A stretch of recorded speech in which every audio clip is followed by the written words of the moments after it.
because the thing with love that's I think it gets misconstrued is love is confrontational, right? It's not combative, but it's confrontational. It wants to be with what's here. It doesn't want to sweep things under the rug. It doesn't want to turn a blind eye. It doesn't avoid. It doesn't evade. It's like love's like, so we are going to address this or what we doing, right? Like that's what love does. And so it's confrontational. It's considerate, right? Love keeps the proper perspective of the consideration of all in mind, right? Because it operates synergistically. You know what I mean? And so, and it's quite like, it's built for it, and love is consistent. And so our invitation is to keep meaning that. And to me, that's what we're asking to, the standard we're asking to live by as a light being, is can you keep living more into the love every day? Because love is truth in action. So can you keep living more into the truth of yourself, beyond the stories, beyond the limitation, beyond the pain?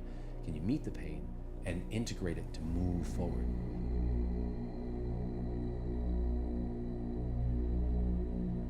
All right, what's up, Dharma Glow family? I'm here with my brother Kevin Walton. What's up? Thank you for being here. Honor.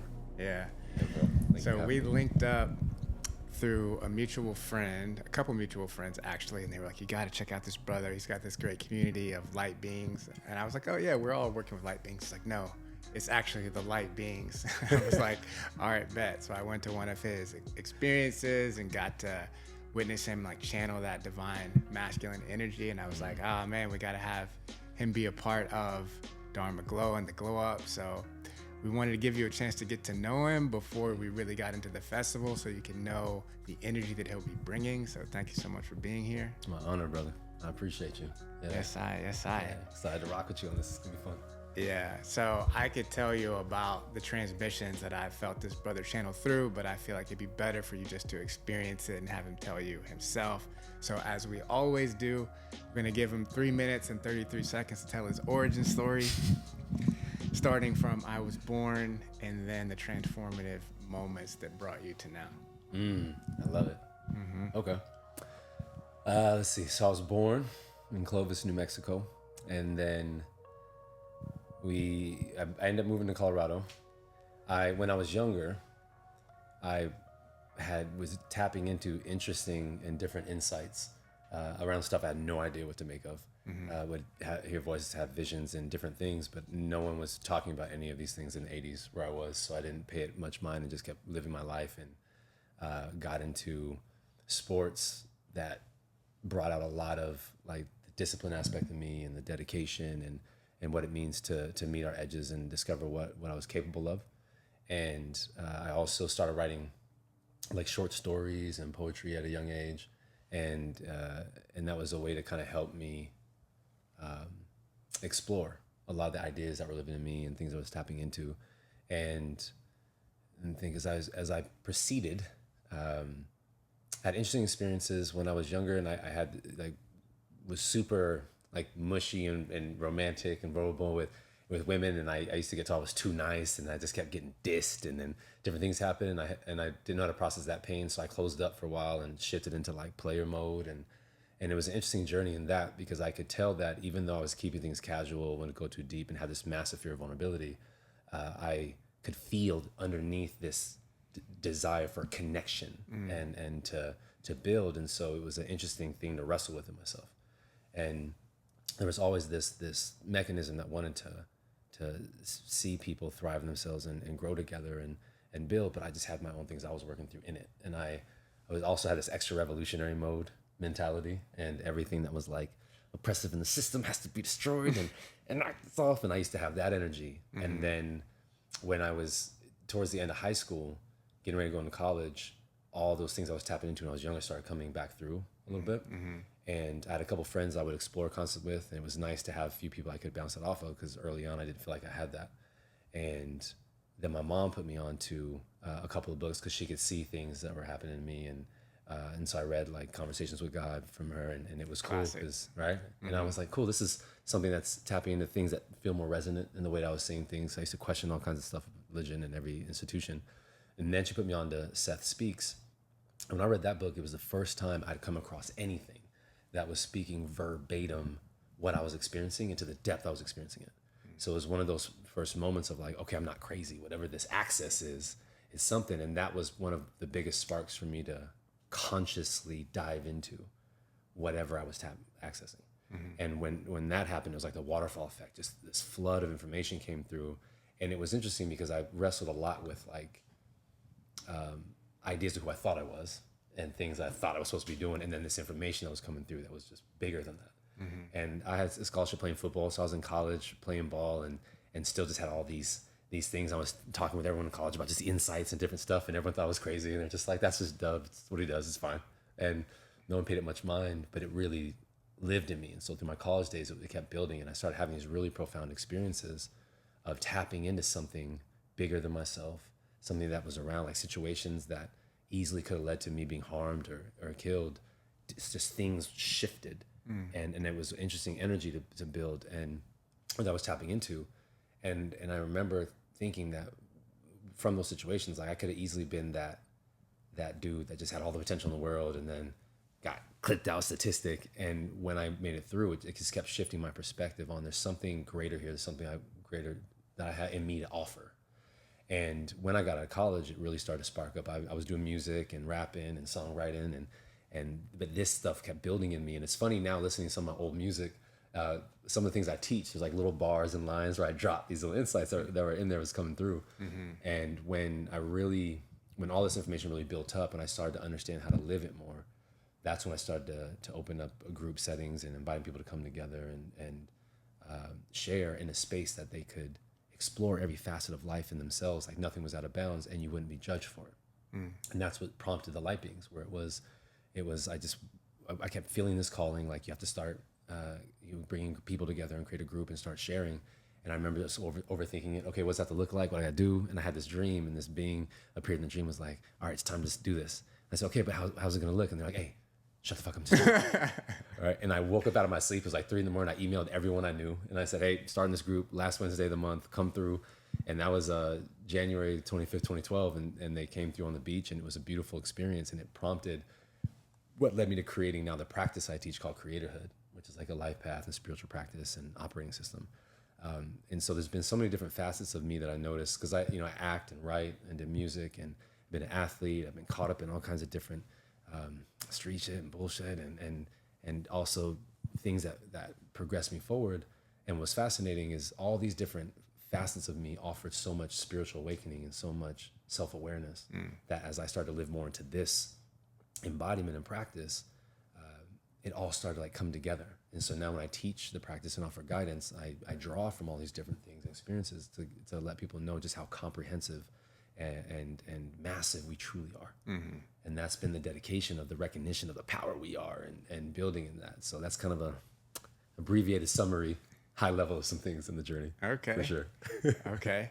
Very cool. All right. Yeah. So born in New Mexico, it was very natural for you to like just be in your heart and share your heart. And based on the feedback you were getting, people not really like appreciating or knowing how to receive it, that caused you to like shut down, explore other aspects of yourself. You were in sports, you were in player mode, you were out in the streets. And then when you tapped in with Conversations with God, who put you onto that book, by the way? My mom did. Okay. Yeah, because my mom was she grew up in religion, and there's just things that didn't resonate with her, so she kind of explored that for herself. And that's what her and my father did for me and my brothers, was just like, we're not going to force it on you. You explore for you and what you tap into. And so when I was navigating certain things and exploring questions, and my mom could hear the things I was saying and sharing, and so she kind of recommended it to read and see if there's something that resonates and vibes. So she did that. Yeah, that was definitely a game changer. There's a lot of books like that. The Celestine Prophecy was one. Conversations with God was one. I really like the audio book of it because it's him as his voice, but then God is a masculine and a feminine voice, and it switches in between. Nice. And the masculine's like a bit more stern, and the feminine's, more nurturing. And I love that. I love it too, because it's an important thing to recognize, is that a lot of times in traditional culture, the God is portrayed as a man, and it's like, I don't feel like God has a gender. It's 100%. It's everything. It's everything. So there are different expressions. There's like the pole, the masculine pole and the feminine pole, but it's the totality. But being able to experience both, depending on the situation, is key, because different like love takes a lot of forms. So it's like sometimes it's like no emphasize now. the masculine. Yeah. Exactly. Sometimes it's emphasizing the masculine, emphasizing the feminine, whatever supports the moment the best. 100%. Right. And I personally feel like our life is all about learning how to be the expression of love in the situation as it calls for. 100%. Because the situations call for different things at different times. Sometimes Exactly. it can be fierce love, sometimes it can be very nurturing. And it's only through our life experiences, which it sounds like you've had a lot of, that you get the practice of being the expression of this type of love in this type of situation, or this type of love in this situation. Mm-hmm. And I feel like I've also had a lot of experiences. So what you gain through that is wisdom, one, but also compassion for people or whatever they're at in their experience, because 100%. there's not a whole lot I feel like I haven't experienced or done, So if someone's telling you about something, I'm like, yeah, I know how that is. I've been there, and I have traveled these roads to their dead end and recognized that, I'm like, oh, I can't go any further in this direction, or if I did, it just wouldn't be a fun situation. So it wasn't until like it's like, okay, let's start figuring out how to support other people in their journey and be more in a place of service, which requires a deeper level of embodiment. 100%. It's like a little cycle. Like the more deeply you embody it and can be it, then the further you can guide people into it for their benefit. 100%. Mm-hmm. It's vital, because the notion of leadership, right? It's being able to guide and lead demands example first. Right. Because it always starts from how we move in life. And then that way our words or the information shared becomes a addition, right, to that. But it's our walk in it that's so vital, because then we're capable of navigating all the circumstances that come that help people know how to navigate theirs. And that's a really, really important factor. Yeah. 100%. And I feel like from everything I've observed about the way you carry yourself, both at the events and online, you do it very gracefully. But I personally know that leadership is not always an easy path, because you are like held to a higher standard in a way, because you have to set the bar for everyone else. So what has been one of the biggest challenges you've faced on the road to being the leader that you are? Man, the biggest initial one for me was the full ownership, full responsibility and accountability, that I no longer get to pass off things that are in my charge, like what I say, what I do, what I feel, what I think, what I want. That's all my responsibility. I don't get to pass that off on anyone. I don't get to pass off my emotions on anyone, feelings on anyone. And that was such a jarring thing, especially with the revolution mentality I had, because it was always like, look at what the system's doing to me or to us. Look at what this is doing to us, instead of now, obviously, the shift of that being, okay, look at what's revealing itself, what's showing up. Now, what's the invitation? What is it inviting me into? And so that was a huge shift for me. And then the other was the recognition that the impact that I have. And then I had to meet the guilt and shame around not honoring that I'm being responsible about that. Yeah, I know that. Yeah, that rocked me. Yeah, there's a big difference between intention and impact. 100%. And like closing the gap between like maybe what you intended to happen and what the actual result 100%. Of to someone else's experience is like a different thing. Exactly. It requires a lot of humility. Necessary. I have this phrase, and it's one of the commitments that I have people recite and know when stepping into creatorhood, which is be humble in the face of truth and confident in the truth of our greatness, so that we keep that proper cohesion in place. That's a bar, write that down. Bars. And it's vital, because that, for me, that was huge. And I realized it because there's things I would say to someone that I really meant at the time when I said it, but I didn't recognize what fears were in here, what thresholds I was going to bump up against, that then had me act in contradiction of that. Right. But I still had to come to terms when that happened. And recognizing the impact I have in people's lives of what I do and don't do was such a confronting thing for me, because it was that recognition of, I recognize my calling, I recognize the purpose that lives inside of me, and now I recognize what version of me lives that. And then I had to take an honest look at all the other versions I was being, and some of them had to get integrated and put to sleep. And so that I can step further into this, which was really cool though, because I had a moment where at 24, I had a really profound experience that was this vision of what I was to step into. But at 24, I wasn't fully grasped in that embodiment yet. And so it felt like pressure and a burden, and it felt heavy. And I remember having a couple of friends that were around me in the energy of that one time, and they said, I could feel like, it feels like you have all this weight on you in the world. But then when years passed, and by the time I was like 27, through those 3 years, all kinds of experience that happened that kept inviting me into this version of me, and I kept meeting it. And so by 27, I realized it wasn't a burden. It wasn't something that was thrown on me. It was very much the me stepping into who I'm designed to be. And then it just felt light. Then it was just like, oh, this is just what we're doing. And so then that other part of leadership where the responsibilities grow and the margin for error shrinks. But then that became an inspiration for me. Like, I want to live into that capacity so I can contribute to the greatest extent that I possibly can. But that is something, when it comes to leadership and being a guiding light, that's not negotiable. Right. Yeah. If you're going to be a voice and a part of the representation of what's possible, then the responsibilities must be upheld. And we don't get to just sit here and stumble around like we're not who we're being called to be. Right. You know what I mean? Right. And so that changes everything. And that was probably one of the most humbling, confrontational, knock me on my ass moments for that. Pressure's a privilege. Yeah, it is. Yeah. It is. I was watching the U.S. Open yesterday, and Coco Gauff was having a hard time. And what I love so much about sports, and specifically tennis, is like there's so much attention focused on one individual. Like when you're watching a team sport, especially if it's one where you can't see someone's face, like 100%. Football. Yeah. Like, you know, it's like someone gets rocked. You're like, okay, he's probably messed up. But in tennis, it's like you can see people's like micro expressions and like 100%. All the focus is on them.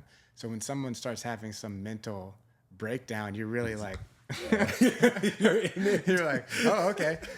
That's happening. And a big part of sport leadership life is mental mastery, you know, and that you can go really deep into Hermetic principles about that the all, or God as we know it, is mind. So everything starts with the mind and what you're imagining, perceiving, what your viewpoint is. So as a leader, it's important to have access to your mind and your heart, because you need to be able to connect with people. But when you're evaluating your own behavior, it's like you have to feel your heart so you can feel the impact and be connected. 100%. But the mind has to be like not stuck. You need to not be stuck in like what went wrong, and more like trying to understand what went wrong and how you can correct it. Because, you know, I grew up in the South, and they had this idea that humans were inherently sinful, which I don't think is true at all. I think we're gods being birthed and learning how to be as conscious creators as we possibly can, which requires, you know, making mistakes or whatever you want to call them, and learning from them and integrating the things that you learn to make even more powerful things, because God is alive, the universe is evolving, so there's always going to be a higher level. So it's just like embracing that and saying like, something I did a year ago, 5 years ago, whatever, may look strange in relation to my awareness at this time, but that's just the natural evolution of things, you know? Yeah, exactly. And I love that you stated that. I'm such an avid proponent of, like, we start off connected to divinity. Yeah. Like living in the human experience is not a descent, right? Like because creation flows from the inside out. It's not like we plunge from some great height into depth. It's that we are experiencing another form of creative exploration of source, of the all. And so one of the things foundationally I teach in Creatorhood is the recognition that our reference point is to be truth, is to be our multidimensionality, is to be the bigness of us.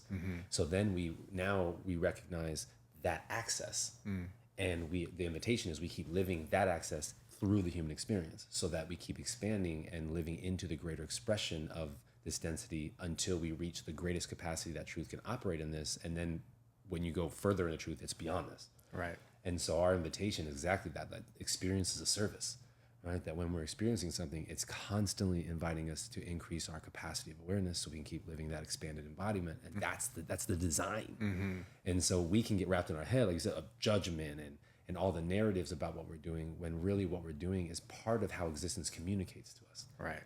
Right. So we have like the four aspects, right? Awareness, consciousness, mind, and attention. And the mind is the command center of consciousness. It's what's dictating it. And yet the more aware we become, the more our mind can expand that capacity to properly receive information that then the heart can keep offering the mind the guidance that we then know how to apply. And so it's such an important facet, right? Because we can get out of that narrative of the value judgment of, oh, I fucked up, or I'm doing this wrong, as opposed to, okay, if I'm doing this and it's ineffective, unhealthy, suboptimal, distorted, what is it showing me about where I am in myself? Right. And if I can meet that, then now the energy becomes available for something else. And now do I have a line of sight of what I'm being asked to step into? Yeah. Yeah. I mean, you can't offer any more of anything to anyone else than you can to yourself. So if you're not being compassionate with yourself, then you're not going to be able to be compassionate with other people. Exactly. You'll hit a threshold every time. Yeah. Yeah. So obviously you've done a lot of work, integrated a lot of stuff. Yeah. I'm curious just on your human experience of life, like how do you like to enjoy yourself just as like Kevin, you know, you said you were different creative outlets you have or. Yeah, man, so much. I love music. One of the best things, I just love writing, and I like all my friends that know me, I just constantly make jingles out of anything. So if like we're having a conversation and they'll have a last sentence, I'm singing this sentence in my head as a jingle. I just love it. And love just the artistry of life. So I love going to museums. I love exploring live events. I'm fascinated by just the creativity of life. Right. And so I love anything involved in that. I am a passionate aficionado of tea. And me too. Yeah.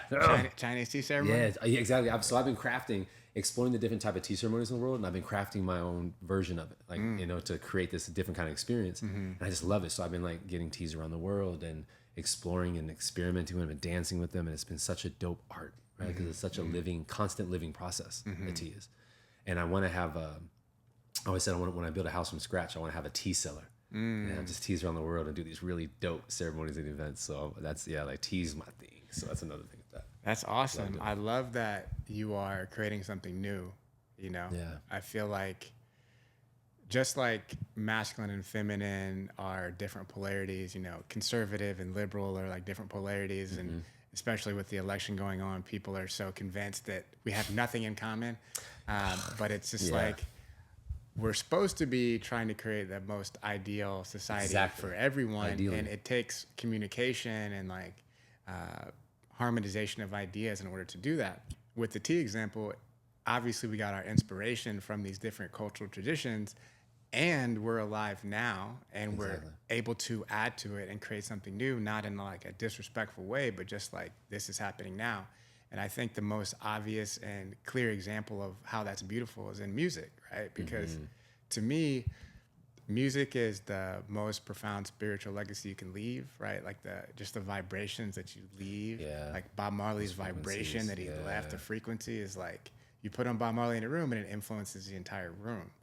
So when you're consciously combining different like genres of music, which happens all the time now, and you create something new, you're like, oh, I never thought to put country with hip hop or like this or whatever. And it just creates something new. And I feel like it's part of expressing the infinite creative energy of source. Exactly. Which is what we're here to do. 100%. Outright. I love that you said that, because I used to love, I love movie score music, right? Like movie scores all day.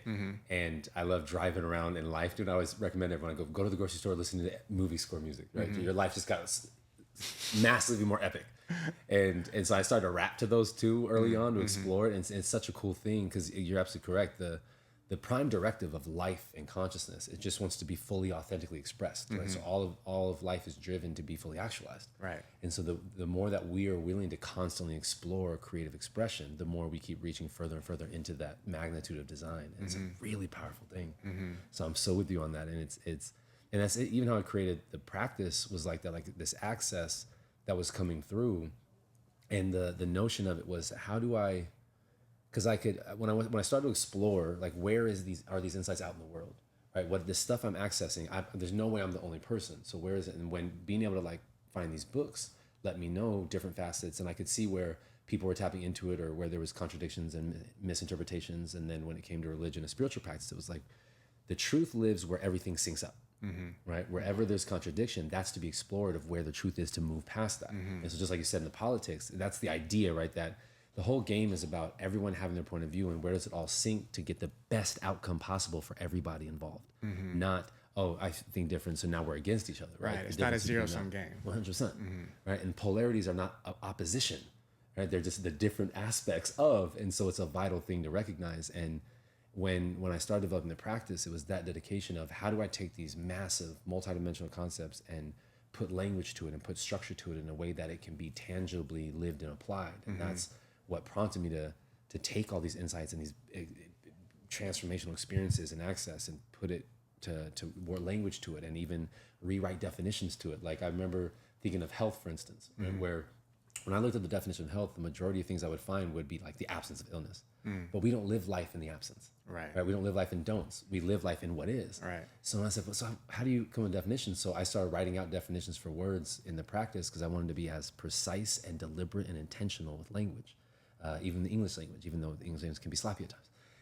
And so that helped craft such clarity with it. And so then giving the definition of health being something that operates the way it's designed, right? Something that is effective, efficient, and sustainable. Now we have a measure, like for when I teach, now I have a measure for what the reference point is for health. So now we all can measure, am I living more functional every day? Do I sustain energy longer? Not, I don't care whether I'm healthy or not until I'm sick. Now I'm like, oh, I gotta get back to health. It's like now we can live consciously, deliberately with a standard of health outright. And it's like building that too. And that takes our willingness to creatively explore, to shift those perspectives and to live greater into that design. So it's a really powerful endeavor for everybody. I love that. I love people's new definitions and perspective on things. I'm about to ask you about your definition of light beings because I know you have your community light beings. So I'm sure you have a very specific idea of like what that is. But I just wanted to say something about language because you were talking about English and you know, in the Bible it talks about in the beginning was the word, and the word or the creative vibration, like in different traditions, takes on different stories. So like the word in like the Hindu tradition was like the Om, that was like from the void and the silence came the Om, and that's like what brought creation into being.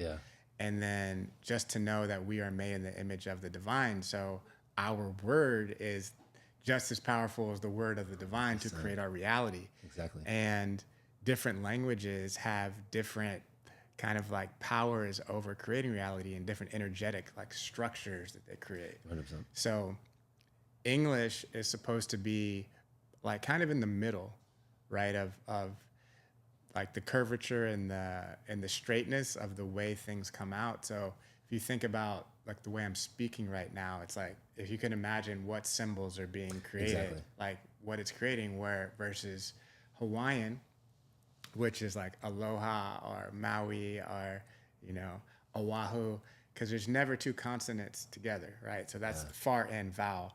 And in the Hawaiian language, vowels represent spirit and consonants represent matter. So that's why Hawaii is such a spiritual place, and you can feel that like through the language.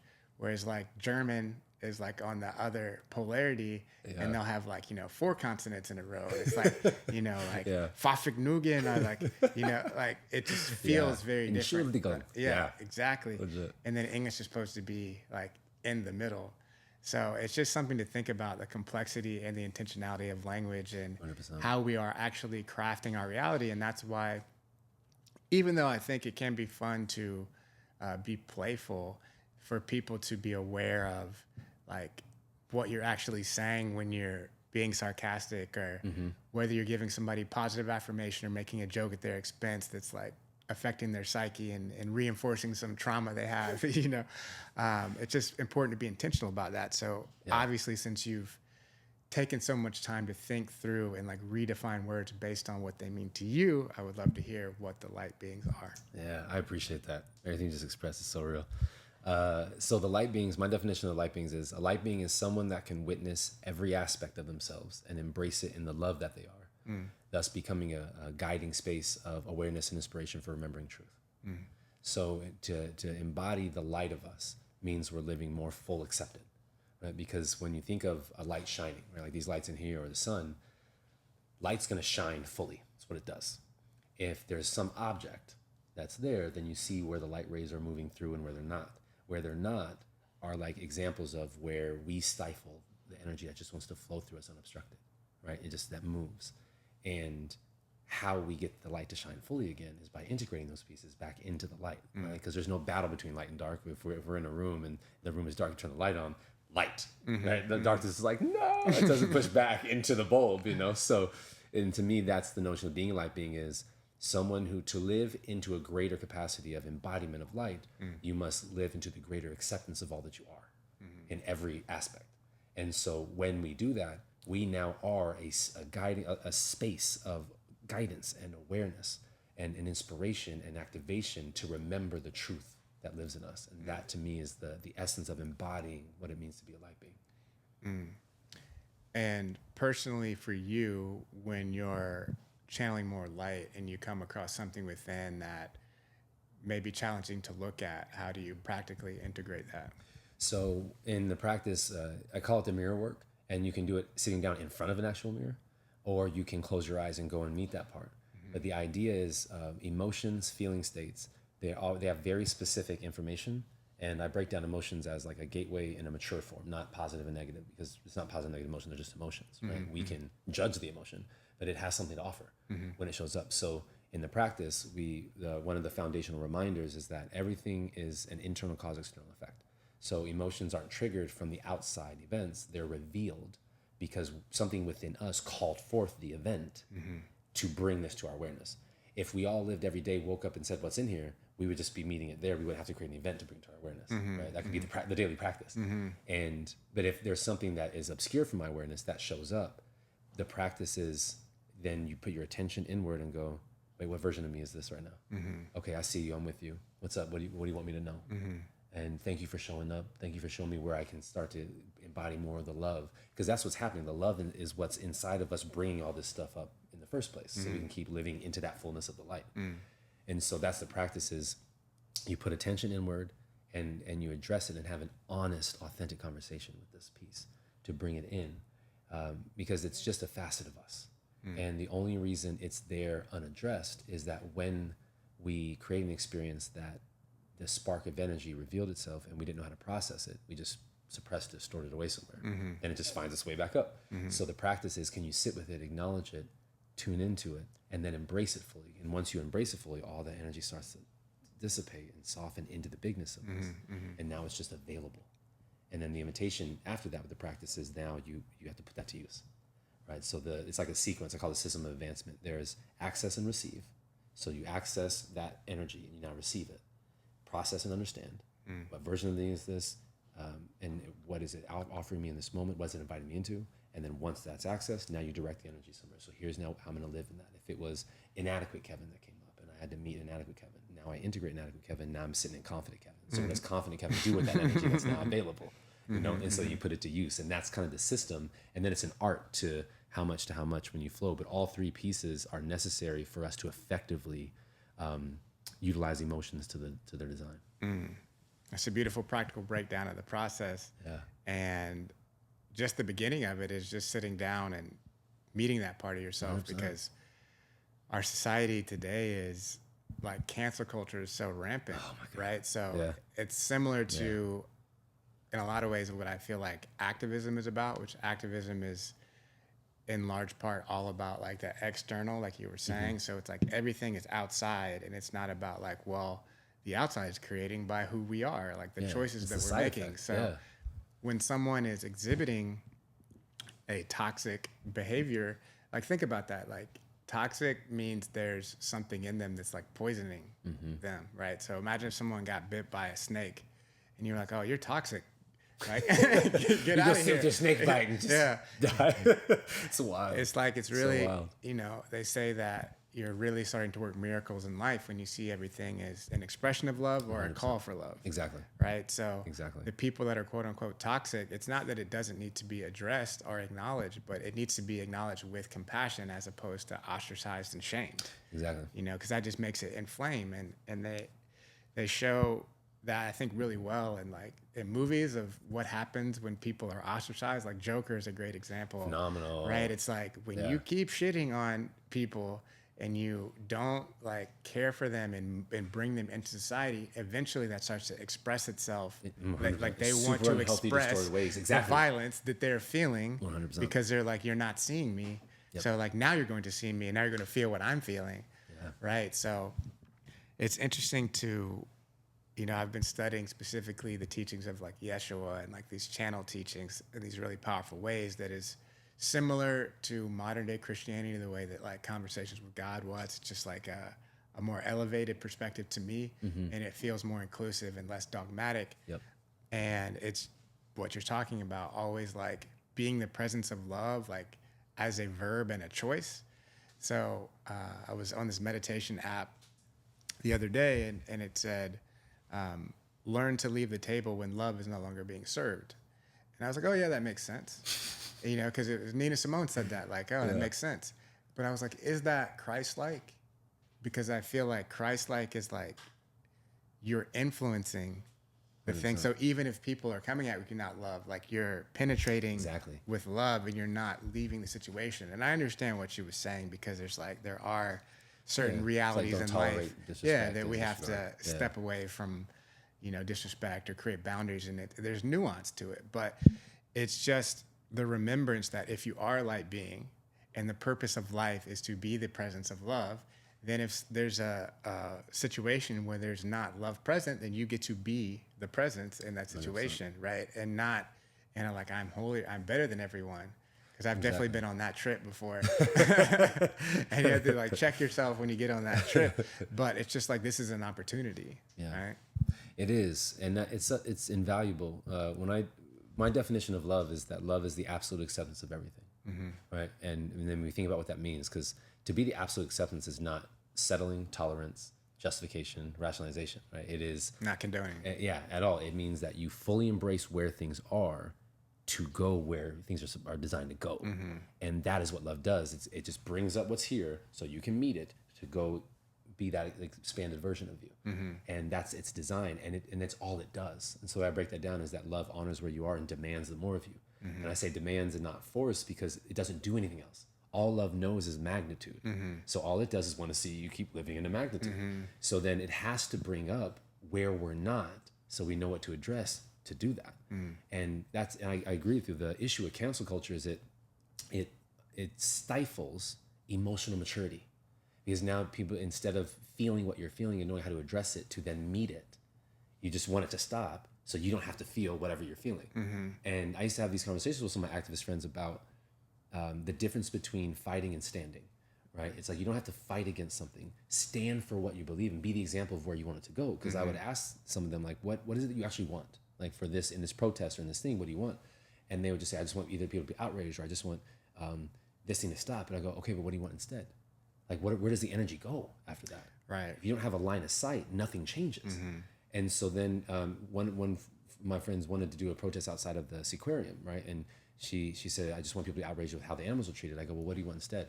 And she had to sit with that for a minute. And she said, okay, I want the animals to be treated better and be set up like this. I go, awesome. Now, what about the people that work there? Because if they were thinking like you, they wouldn't be in that job, right? So they still have to make a living, income. Can you present something that could support them, right? Redirect their life, new possibilities, because they're just as involved. Like, there's not an enemy, right? And it's so important. That is what love does. Because the thing with love that's I think it gets misconstrued is love is confrontational, right? It's not combative, but it's confrontational. It wants to be with what's here. It doesn't want to sweep things under the rug. It doesn't want to turn a blind eye. It doesn't avoid. It doesn't evade. It's like, love's like, so we are going to address this or what we doing, right? Like, that's what love does. And so it's confrontational. It's considerate, right? Love keeps the proper perspective of the consideration of all in mind, right? Because it operates synergistically. You know what I mean? And it's quite like, it's built for it, and love is consistent. And so our invitation is to keep meaning that. And to me, that's what we're asking the standard we're asking to live by as a light being, is can you keep living more into the love every day? Because love is truth in action. So can you keep living more into the truth of yourself, beyond the stories, beyond the limitation, beyond the pain? Can you meet the pain and integrate it to move forward? And when we think about navigating people, like if someone's being disrespectful or someone's showing up in a certain way, it is an opportunity to guide, but not at the cost of yourself, because love is not sacrifice, right? Love is dedication. Love is about being the fullness of you wherever you go, not doing things at the cost of you, right? And so if you're living from love, that means you're considering your well-being to contribute more to the well-being of others. So if someone shows up on some bullshit or that narrative of toxic, which I just call distortion, because it just means you're like, there's a way of functioning accurately and appropriately to the nature of the design, and then there's an improper relatability, and that to me is the distortion that people often say toxic, because it's the energy's improperly relating, which means now someone's probably being self-serving, selfish, disregarding, or self-sacrificing, and that has to get cleaned up. And so in love, we'll meet it and just offer the guidance, but it won't force it, and it won't like completely disregard, because everyone has a place here. And you're absolutely correct, that notion of people getting ostracized and excluded, it's like the invitation is always there for people to step in, and the discernment is the thing that's necessary to know how to move with it, not judgment and discard. You know, so it's such an important shift, especially as we continue to grow into this, because we're now part of the leadership and the guiding light for these generations to know how to do this. We're in a big mission in this lifetime. Yeah, bro. I'm here for it. Let's go. I love it. Let's go. Yeah, it's fun. Yeah. So what can people expect from your activation at the Glow Up? I like to call it a lot of divine sparks being activated in them. Like the recognition of truth being signaled in their body. It's like, that's one of the things I like to say, it's an activational talk. Is like what I do in Creatorhood, what I share is, it's not giving people or telling them something that doesn't already live in them. It's bringing it online if it hasn't already been. And if it is online already, it just doubles down and builds. And so for this talk, I'll be dropping some lines about the nature of what power actually is and how we move with it, right? The relationship of life through polarity and unity consciousness, and understanding the difference between that and duality consciousness, so people can start to have that lens and gauge on whether they're in alignment or misalignment, and how to recognize that power is not something that you give away, and it's not something that can be taken from you. It is literally you. Right? And so you're either using more or less, you're either living in a greater capacity or constricted capacity, but there's not an extra step where you have to go get it back from something. It's like, it's in you. And if you can live directly in access, all it is now is a course correct. And it's like bringing people back to the truth of themselves that reminds them that they're not at the whim of circumstances, right? You're not a victim of your out creation, and everything is literally in support of you becoming everything you're designed to be. And so I'll be speaking a lot to that and the beingness of them, and ignite that. And I got some expressions I'll have them speak to, so they can feel it in their cells and atoms and stuff. It's gonna be dope. Yeah. Some cellular activation. Yeah. Thank you for having me. Sounds pretty lit. Yeah. Oh, it's gonna be dope. I love that. I'm excited for it. Yeah. Thank you. Okay. As a music and audiophile person, I would love to hear your favorite album, or one of them, and why. Favorite album, and one of them. Yeah, one of them is accurate. Yeah. And why? What would be one of my favorite albums I listen to through and through, nonstop? Oh man, I gotta shuffle through all my files.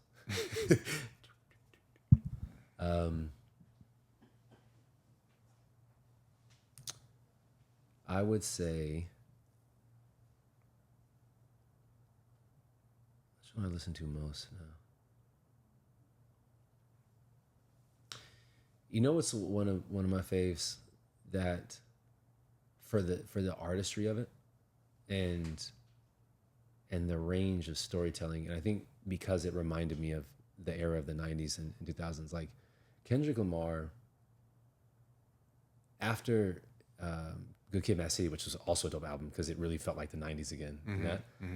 To Pimp a Butterfly was such a beautiful art of storytelling.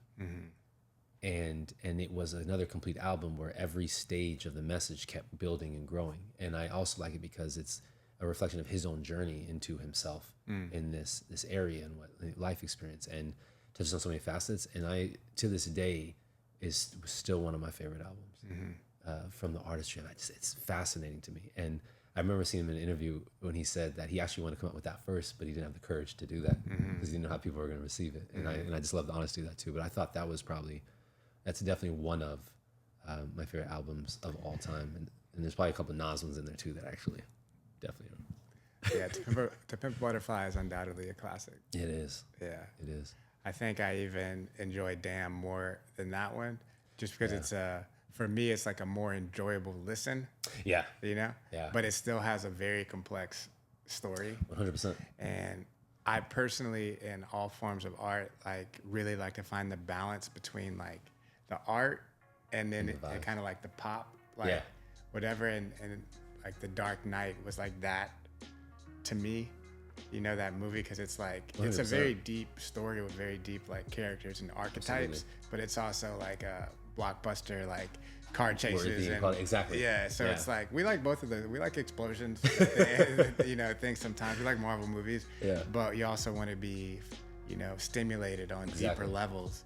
So, you know, it's just figuring out how to reach the most people with the message, but have it be like good food that actually has substance, Yes, you know? 100%. I love that. Yeah. Man. So I'm excited. And don't you have a production company? I do. Level Up Films production, and it's actually in Tyrone, south of here, and 3 of my friends that we just got together and opened our film studio, and we're on the verge of getting some productions going. They all are stunt people too, so we have a lot of things to offer in that arena, and I love film production, writing, all of that. So we got some things on the way.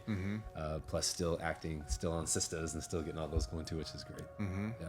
I love that. Well, it sounds like you got a lot of things going on a lot of different planes. Yeah. Very impressive. You do it very gracefully. Thank you, brother. I And appreciate I'm that. excited to build and put on this event. It's going to be lit. Same. Yeah, and thank you for putting this event together and bringing so many beautiful people together to keep offering this opportunity to contribute to the evolution of us. You know what I mean? It's powerful, man. Ashe. You want to tell people where they can connect with you and the Light Beings? Yes, indeed. So, I mostly rock with Instagram. Probably will get on TikTok eventually and put it to use. Right now, Instagram is the way. My handle is @SourceRadiance. The Light Beings is @The Light Beings. And we'll have a lot more content coming on YouTube, but everything that we do events-wise, you can find on Instagram. And we got updating the websites now too, so that's coming. But definitely rock with us on Instagram, and we'll see you soon. Yeah, so thanks for tuning in to check out Kevin's vibration. It's very powerful. I'm excited for this DNA cellular activation at the Glow Up. Let's go. And yeah, just tune into his socials and tap in more. Thanks for Thank having you, me. brother. All right, we'll catch y'all next time. Thanks for being here.